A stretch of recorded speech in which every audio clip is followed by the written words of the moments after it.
Hello, and welcome to the Human Inclusion Podcast. My name is Chantal Doucette. For this episode, we're doing something slightly different. We have an overseas guest this time, and Dr. Steve Yacovelli, the author of The Gay Leadership Dude. We are delighted to be joined by him today, and I really hope you enjoy the discussion that we're about to share with you.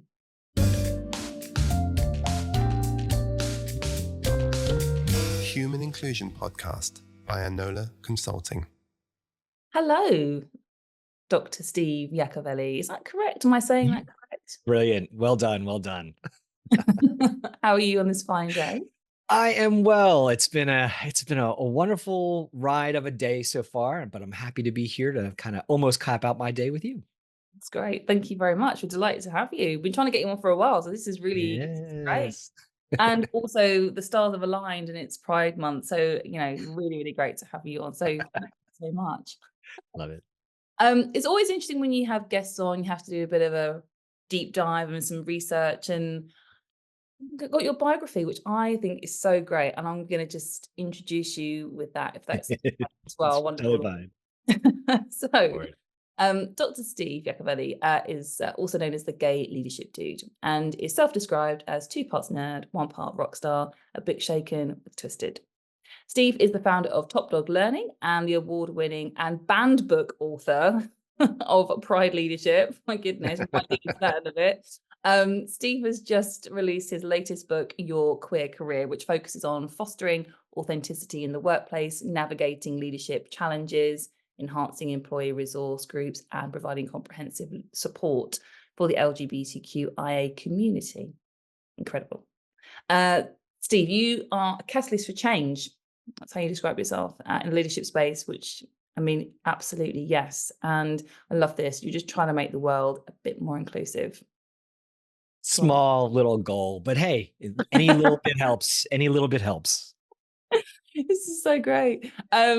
So let's jump into the questions. I definitely want to look at this banned book thing in just a second, but we tend to start with people's origin stories in relation to inclusion.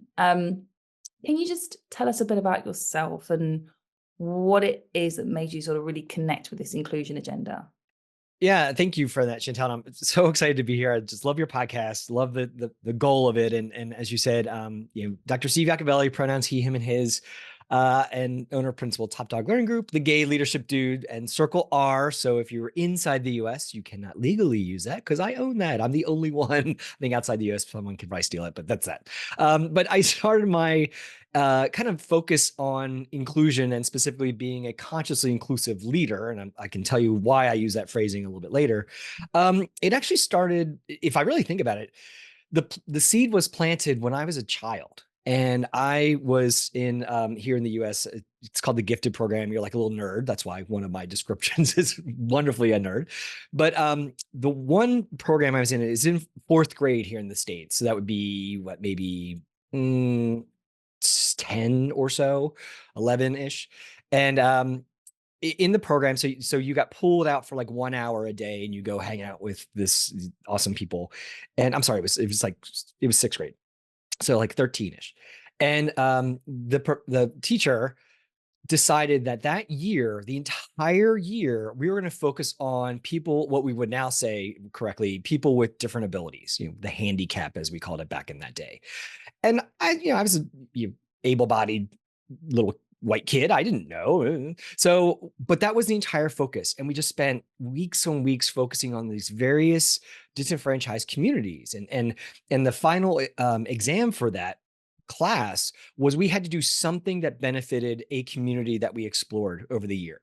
And so this being the 1980s, to completely date myself, Rubik's Cubes were a big thing. And so me and my partner, the person I was paired up with, we adapted popular games for people with different abilities.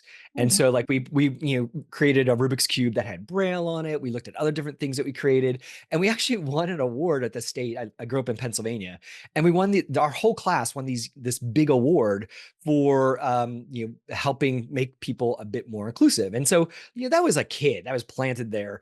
Flash forward to many years later, I'm working at the Walt Disney Company, working for Disney Cruise Line. And one of my jobs was to help teach diversity, equity, inclusion programs. And so I was kind of forced into the curriculum, and it just took that little bit of kindling that was planted and just exploded it. And it kind of became my big area of passion ever since. Wow, that's absolutely incredible. Goodness me. I mean, that must have such a big, I mean, obviously did have a massive impact on you, as a kid, to just see those have that exposure to those communities, and then just that innovation, the idea of the braille on the Rubik's Cube, I think is just wonderful, because no wonder you won an award for it. And then that ability to just call it back, later on in life. I always think nothing's wasted, and then it just sort of fits into, your life later on. It's just absolutely incredible. Wow. And I think, that little bit of experience alone helped me. I mean, I didn't know my authentic self as a gay man until into my 20s. And so that breath allowed me to start to chip away at seeing things beyond my perspective and understand, maybe not putting words to it at that time, but understand the concept of privilege and what you can do with that power to help create a sense of belonging for other folks beside yourself. Yeah, absolutely. And I love that kind of admission of privilege, and all of us do experience it, right? All of us, even however we see ourselves, we have privilege in comparison to somebody else. And that's why allyship is such an incredible thing, because we can all do it. We can all gift it to each other. So that's really wonderful. Wow. What a story. Gifted program. Yep. Just trying to think of you now as a 13-year-old of the gifted program. A little nerd. And I mean, if you see pictures, I'm, if you're watching on the video, I'm dark-haired, scruffy beard kind of thing. But back in the day when I was pre-puberty or just hitting it, well, I looked like my sister, and we joke about that all the time. I mean, could be handy in some circumstances. Yeah, totally fine. Nothing wrong with that. But Right. yeah, my looks were a little different when I was a kid. You do grow into your identity, I think, as you get older. And as you said, in your 20s, kind of understanding, oh, okay, this is who I am, and this is who I'm becoming, is kind of an interesting phase to go through as well at that particular time, because you're not fully an adult, even though you kind of think you are at that point, but it's not, and so you've still got lots of things that you're wrestling with and working through at that Yeah, point. I admire I could say the youth, and saying this in my 50s, but I so appreciate these folks who are identifying their authentic self so early in life, because in my day, I went through adolescence, I went through college, and then I'm like, oh, maybe I like boys. And it's like, oh, I have to go back through that adolescence all over again. And as a 20 something, that was not a fun thing to do again. It stunk the first time. I think that's a universal thing around the globe.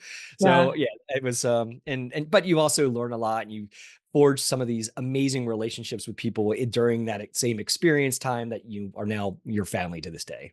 Yeah, and that found family is such a big piece, I think. Yeah, we can identify with that for sure. It's incredible. Let's talk about your book. So, I mean, writing one book, I mean, is quite an effort. That's pretty enormous. But you've written two. Technically, I've written 5, but You're five. Okay, yeah.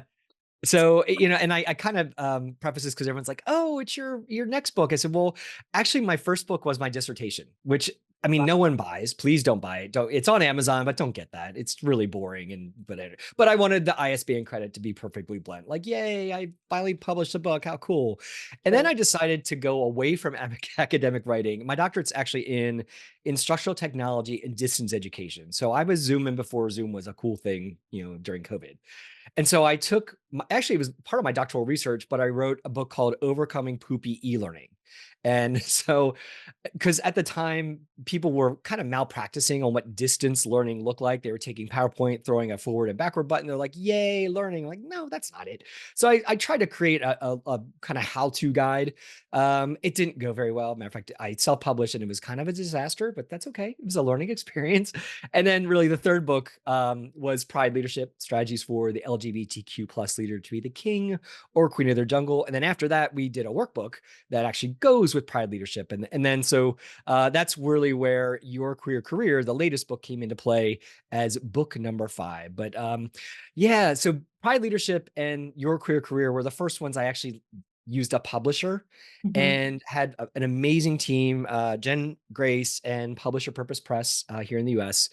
And it's kind of a funny story on how Pride leadership came to be, because I was actually at a conference in Philadelphia. And for those who, and I even have slides for you if you're watching, just because this is part of my book launch that we just did a couple weeks ago. So I kept the slides up. But I'm at this conference in Philadelphia, the National Gay and Lesbian Chamber of Commerce. So most countries have some now, a queer chamber, basically.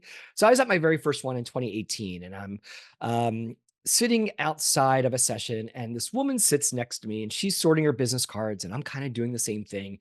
And she's like, "What do you do?" Consulting, blah blah blah. How about you? She's like, "I'm a publisher."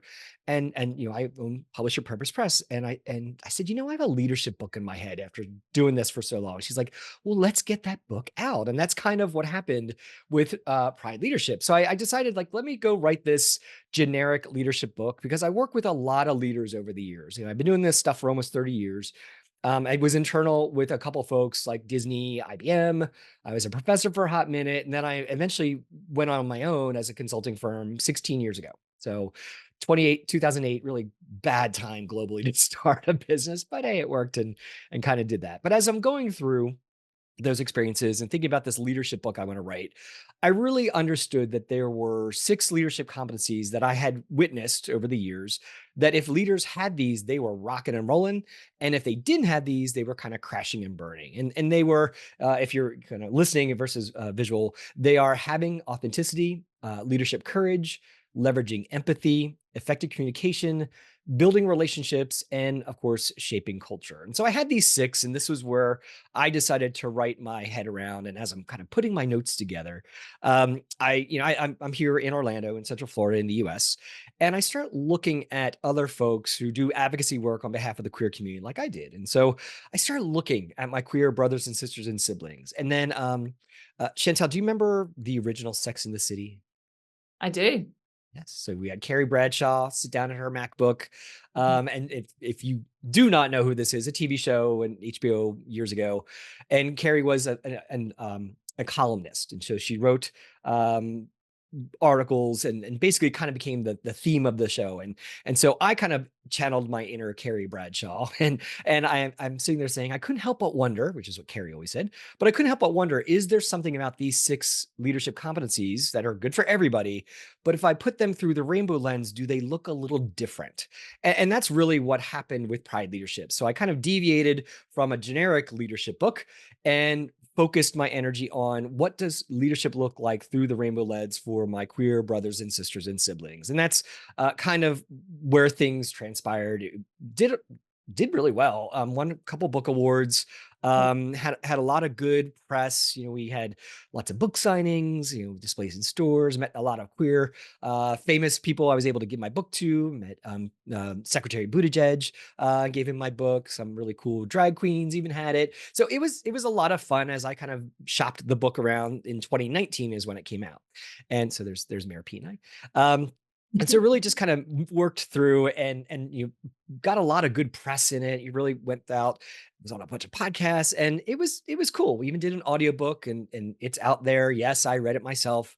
No, Wow. I will never, ever, ever do that again because it was very painful. Side note, the funniest part was when I did the audiobook, I was told to do it in the quietest place in my house. And because we were going to, I do the original files, send them to the audio engineer, and he would clean them up. So the best place, of course, to read my queer leadership book was in the closet. So I literally had my queer leadership Oh book in my the goodness. closet, which, I mean, you can't make this up. It's actually awesome. Since my husband took this picture, he's just like, "You look like a fool." I'm like, "I know, but it's really good acoustics." And so we had that in there, and it was fun. But then when I created the book, I knew I was going to create it as some sort of class, like a textbook. I'm an educator.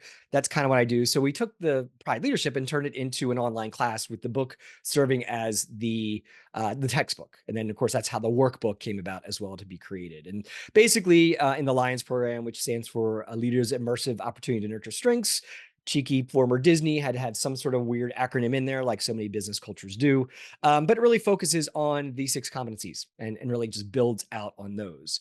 But during that experience, I started getting questions from folks, and they're like, hey, Steve, I have a question, and would go on something that's happening in their world, because there's coaching component that's part of the program. So I started collecting these, and that's really what led to the next book called Your Queer Career: Workplace Advice from the Gay Leadership Dude, because it's really questions that are around the 6 competencies that people were experiencing as they read through or as they experienced the Lions program. So it was like, hey, and of course, being the gay leadership dude, they're like, dear gay leadership dude, I think my boss is homophobic. What do I do? And Mm. so in 1,200 words or less, I would answer those questions, and I organized them by these 6 competencies in that you find in Pride Leadership. So the 2 books are kind of siblings. They're meant to kind of go together. So the idea is that since they both share the focus of authenticity, courage, empathy, communication, relationships, and culture, they're really thinking about Pride Leadership is about theory and tools. Here's what you can do. Where your queer career is the application of those tools to very specific situations or contexts. So they're little book siblings. It's kind of like I like to say. That is so great. Thank you so much for stepping that out for us. I'm just really interested when you started at the beginning about mapping those 6, you describe them as competencies, Yep. and Skills. you against the rainbow lens essentially. What were the differences? What were you finding that was, yeah. Yeah, so and thank you for asking that, Chantel. These aren't unique to me, to be completely blunt. You look at authenticity. If you look at the Brene Browns of the world, and side note, instead of being the gay leadership dude, I wanted to be the gay Brene Brown, but her people didn't like that so much. So, there's that. But she talks a lot about authenticity, authentic leadership, how it's power, how it builds trust, which is really the secret to any leadership. And so that's kind of where I'm like, oh yeah, authenticity, that makes sense. And I whittled it down to these 6 with the help of my friend Wes, who also does kind of similar work in the leadership organizational development space. And I brought him over as an extrovert. I need a thinking partner. So I brought him over one Friday afternoon, said, I will open up the rosé. He's like, perfect. And we just sat in my office, and we just on Post-it notes, we just write, what do you think makes a leader successful? And we just wrote. And we must have had, and I'm looking around my office because there were Post-it notes everywhere. And we must have come up with like 60, 70 just ideas, descriptors. And then we started clustering them together. And then we started seeing a pattern. And then that's kind of how this 6 emerged. That's great. I mean, obviously, we're in the leaderships. Well, yeah, we do Yeah, inclusive leadership. That's why absolutely. Yes. and yeah, as you were going through this, I was just thought, yeah, this is great. I mean, I love that empathy is on there as a skill and a competency, because that often does get missed a lot of the time. Communication is obviously huge. We're very much the inclusion is one size fits one. It's completely relational, and all of these things encompass that. So it's just so great to see that and just really spell out that we've got the theory around it, and then there's some application around it as well. Because I think for a leader, it's about, you're the environment that your people come into. Right. So it's about how well you know yourself and how settled you are in yourself is a big part. And what I love is, in the Lions program, the career leadership program, and allies love it too, by the way, just put that out there. Yeah. Even though there are 8 modules, so there's like a module on like in general being inclusive.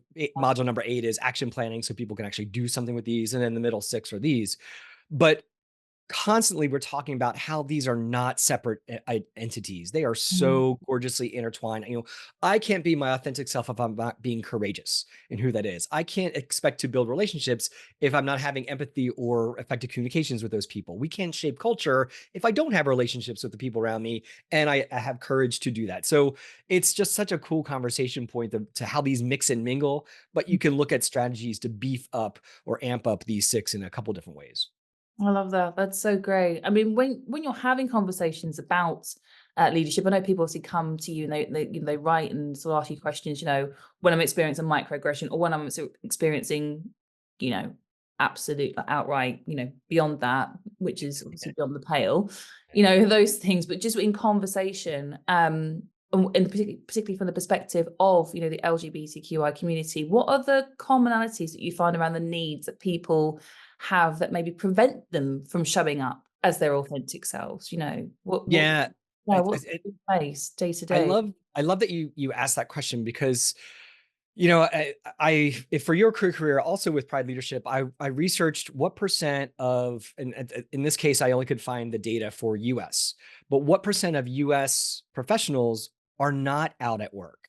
And I'm sad to say that between Pride Leadership, 2018 is when I wrote it, your career finished it this year, the numbers almost stayed the same.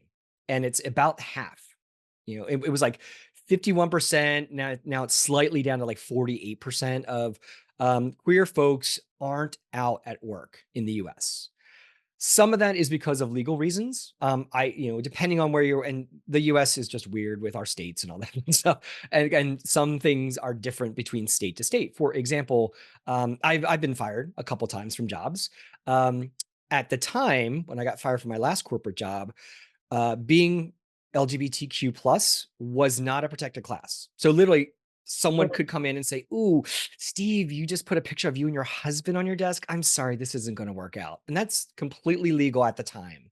Now, since the federal government has said, at least the Biden administration has, and actually the Supreme Court, I should say, has ruled that the 1969 law that looks at how it's illegal to disparage against gender, they have ruled that that actually includes sexual orientation and gender identity, but that's a little bit of a thread. And so it could take one challenge to overturn that. So there's some things in place here in the United States that would solidify gender identity, gender expression explicitly as a protected class that you can't fire or discriminate on housing and all those other things. But right now it's still a little bit of a precarious thing. It's called the Equality Act, and it's still yet to get the sunlight that it needs. And so that's one of the things that I think the number one thing that prevents people from being their authentic selves in the workplace, especially in the US, is fear of losing their job. Or maybe they won't lose their job, but that rainbow ceiling will come into play. So they won't get advancement. They won't get those opportunities for those great projects. And so I think that fear is one of the biggest parts that stops folks. And then on the other side of that, it's I won't say the fault, but it's the, at Disney, we never said problems. We said areas of opportunity. So it's areas of opportunity for the workplace, but specifically for each leader within that workplace to be more inclusive and to create that sense of belonging, which I know your listeners understand that very, very fully.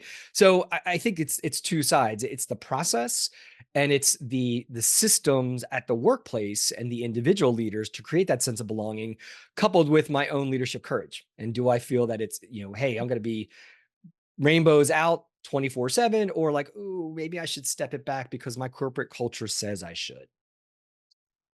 I mean, that is extraordinary. So was that in 2018? How far back are we going in terms of you could be fired for being gay, or, So it really was just a Supreme Court ruling. I want to even just say last summer.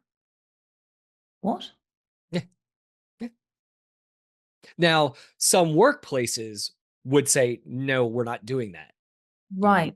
So, Because but that's where I was going. I was like, it's going to be incumbent, isn't it, upon individuals, companies to take their own discretion around it if the law isn't.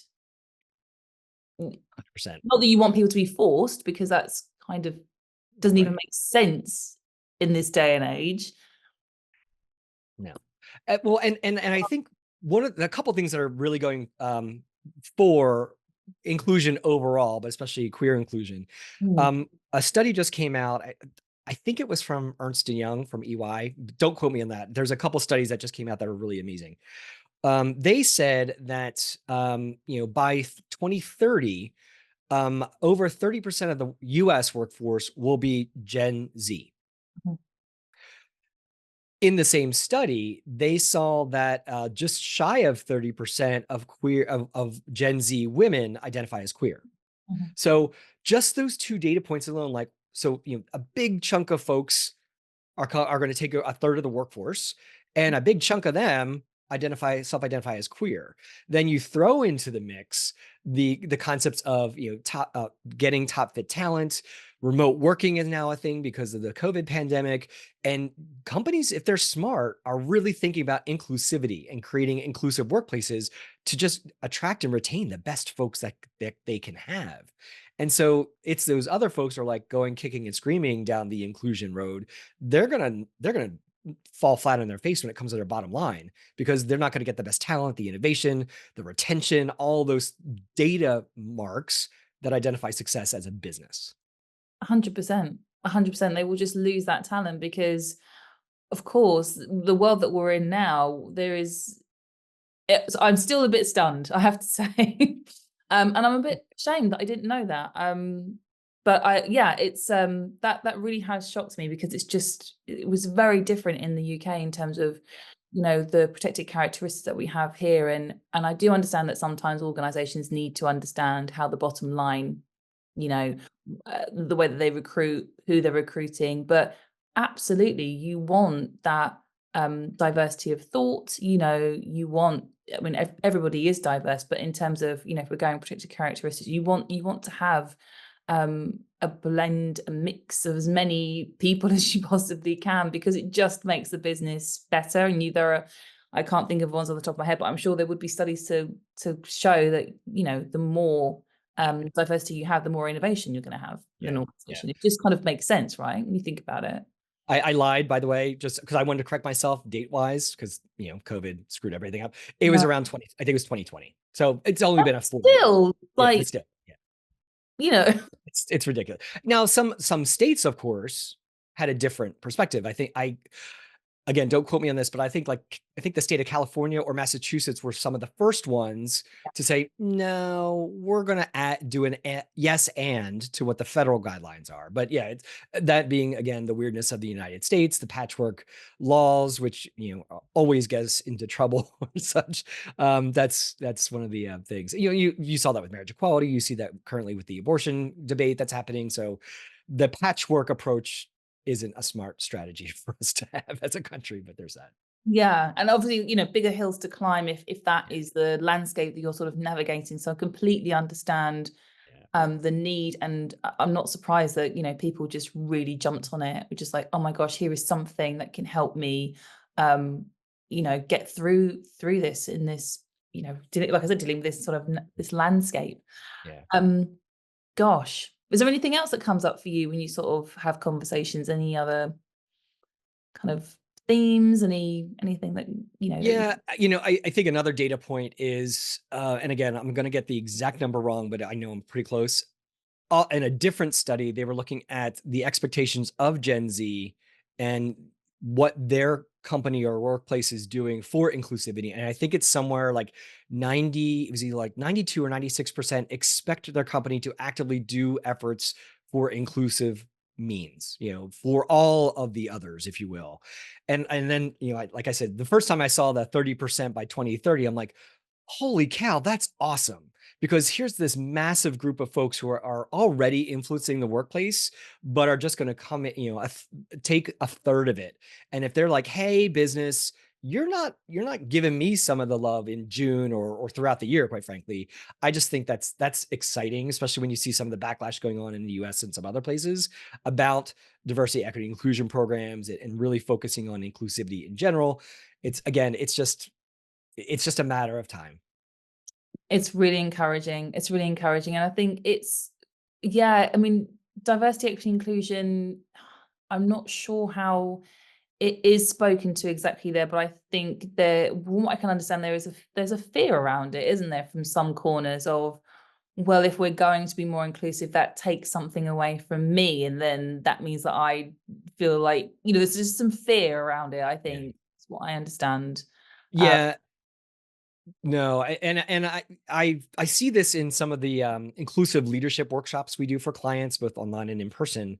And so what we started doing to kind of diffuse that, for literally, it's like in the first 10 minutes of the conversation, we use what's called the 5 layers of diversity. And I don't know if you've ever seen this. Other folks may not have seen it. I learned this model when I was actually at Disney, and they've adjusted a little bit. Garden Schwartz and Rowe, Lee Garden Schwartz and Anita Rowe, two amazing pioneering women in the inclusion space. And they said, you know what, if we think about a human, we are so many different facets of what makes us unique. And so they kind of organized it in these 5 layers. If you're not looking on the video, just think of like a bullseye with five layers. So there's a bullseye and then kind of work your way out. And they said, you know, at the very center of a human is your personality. There will never be another Chantel. There'll never be another Steve because we're unique. You know, that's the beauty of a human. Even twins are still different humans. So personality type in and of itself is a great way to think about diversity. And when I do this in some classes, you know, we talk about Myers-Briggs or some of the other personality assessments, you know, you can kind of bring to the table. And then they say the next layer out is what they call their internal dimensions. Now, these are the things that I've seen my clients, this is what they go toward. This is what a lot of humans go toward. Oh, well, of course we're inclusive. We have blank month. And that's, you know, internal dimensions are things like race, ethnicity, sexual orientation, physical ability. And these are things that pretty much stay the same throughout your life. You know, obviously my age will change each year. But you know, I cannot say I was, oh, now I'm 21 again. No, you can't do that. And so these are the things that I think not so sophisticated workplaces just go toward and stay when we talk about inclusivity and being diverse. And then the next layer out is the external dimensions. And these will change sometimes very frequently. Things like your income, your personal habits, religion, your physical appearance, your parental status, marital status. And I use this as a starting point, especially when I have, you know, just to be blunt, a lot of white cisgendered straight dudes in my classes where they're like, I'm not diverse. I'm like, you're not? Are you married? Because Yeah. you look at the world a little bit differently than someone who's not married. Do you have kids? I don't have kids. I have canine kids, but no human kids. So you look at the world a little bit differently. And then they're starting to like, oh, okay. And then the next layer out is the organizational dimensions. And so these are, of course, in the context of whatever group you're part of. So in the workplace, it could be, you know, my function level with my division department, my seniority, if I'm in a union. I added legacy organization because I work with a lot of groups that have mergers and acquisitions. Yeah. And I say, you know, do your sales friends look at the world a little bit differently than maybe your production friends? Like, yeah, they kind of do because that's their focus. Yes. And then there's the country of operation, which is the last layer. They just added this a couple of years ago. And it's the idea that wherever you're physically sitting can influence how you're looking at the world. You know, I do a lot of work with folks who are companies who are headquartered in Germany. I don't know why. I don't speak German, just happen to do that. But you do see a little bit of the quote unquote German culture impact the workplace, especially, for example, timeliness. Mm. Timeliness is very different in Germany than it is in, say, a Latin American country. Not Yeah. better for worse, just a different way of looking at the world. And so, you know, the idea is that that influences you as a human, you know, the business etiquette, social structure, et cetera. So when we look at all these different pieces and parts, it really helps people start to think about, oh, wow, yeah, diversity is much more than just that internal dimension. It's really a whole bunch of stuff, and they can kind of start to appreciate that a little bit differently. No, it's really great to have a kind of more holistic and fully rounded, because it's not just the micro, it's the macro, it's all of it, you know, how it kind of fits in together. That's really lovely, that 5 layers of diversity. I've not seen Yeah. that before. It's really Lee and great. Anita, awesome, awesome, awesome people. Yeah, I mean, we're talking the same language really with Yeah, this, yeah. which is great. And it's so nice to be aligned on that. Um, I am so sad that I'm at my last question with you. But I cannot let you go without acknowledging again that we're in Pride Month, which is great globally. It's brilliant. Um, you know, a knowledge around the world. It's great. I love that. So my final question for you, Steve, is: can We'll you bring this up. share? Yes, I love that. Can you share one of your proudest moments with us, please? Oh, I'm gonna share two if I could. Oh Well, yeah. one's a collective two, but it's kind of, you talked about macro and micro. Mhm. I guess the biggest thing was I used to say it was my doctorate, because that was kind of a pain in the neck, quite frankly. But I actually think it was both Pride Leadership and Your Queer Career, because I didn't realize the impact that those works would have on people. And I don't mean that to blow smoke up whatever, but Mm, um I just start to hear things differently. And quite frankly, it changed my business immensely. Um, inclusive leadership was part of the world, but queer leadership wasn't really the focus until Pride Leadership came out. And I'm going to stop the flag behind me because it's getting annoying to me. But when I think about the two books, Pride Leadership being the first one, I mean, yes, it was a Herculean effort, as you asked in that previous question, but it wasn't horrible. I actually really enjoyed it. I didn't realize how much I enjoyed writing because I've been forced to so much from it, especially from an academic writing perspective. And then, Pavlovian Dog, when Overcoming Poopy E-Learning came out and no one bought it, and I was like, oh, never writing again. And then, Pride Leadership came out, and I saw.